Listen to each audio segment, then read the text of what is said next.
All right, we are in the Red Bull Lounge with three-time Midwest DMC champion DJ Psycho from Flint, Michigan. He is performing here today at Demph. This is your first time. My very first time solo. That's right. He played once with the Detroit Techno Militia. 5x5. Yes, that was awesome. That was really good. Awesome. That was last year, right? Yeah, that was last year. That was a lot of fun to watch. Oh, it's always fun to be around because you got these 5 individuals, and our common denominator is that we just love just this tear out stuff, which a lot of people don't really play a whole lot of anymore. So, I mean, as different as 5 individuals could possibly get, and we have that commonality, and we have fun with it. We're all friends. We all talk every day, and I think that really shows in the performances when we do them. So there's a lot of big decisions that you got to make on the day of a performance like this. Right. One of them being, which shoes are you going to wear? Which ones get the best traction? Tell me what goes into that. Adidas. Adidas. That's, I mean, I don't know. I've just always worn them. And these shoes come off when I go play, though. So, I mean, I play in bare feet or socks, depending on where I am. But I think more of what was coming into today is that today is the 10th anniversary of my brother's passing. And with suicide, it's really hard to, partially because the first and the last question you ask is why. And you never get that answer, and so you have to kind of come up with your own theories. And my own theory is that every time I've played out, because he's never seen me play, like play. My theory is that he's always on my shoulder watching. So today being the moment of truth, I'm by myself, I'm not standing there with my boys, that he's going to be on my shoulder and standing there and pulling me in, and it's also why I'm wearing this hat. Aaron Carl, warmth.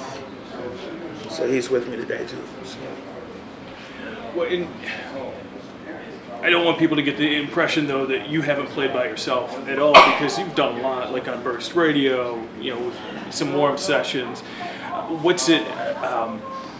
How do you get through some of those? I mean, maybe something that's not. This is the big stage. Everybody's here taking a look at you, but it seems like you're treating every single opportunity to play like it's that big stage, like it's something huge. You have to. You have to.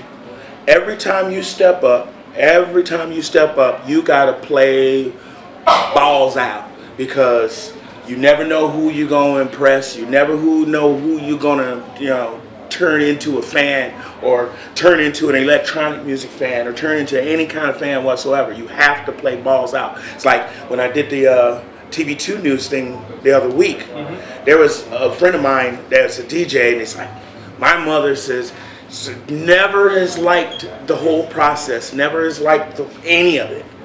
But she saw me on the news and what I did, and that made her excited for him to go to the show. So I think, I mean, yeah, you have to put your neck on the line every time you step up. It doesn't matter if you got 10 people in the room and you're sitting over at the works and you're miserable and it's a snowy night, or you're sitting up on a stage like this, which is every Detroit place. It's every DJ's dream to sit on these stages. You know what I mean?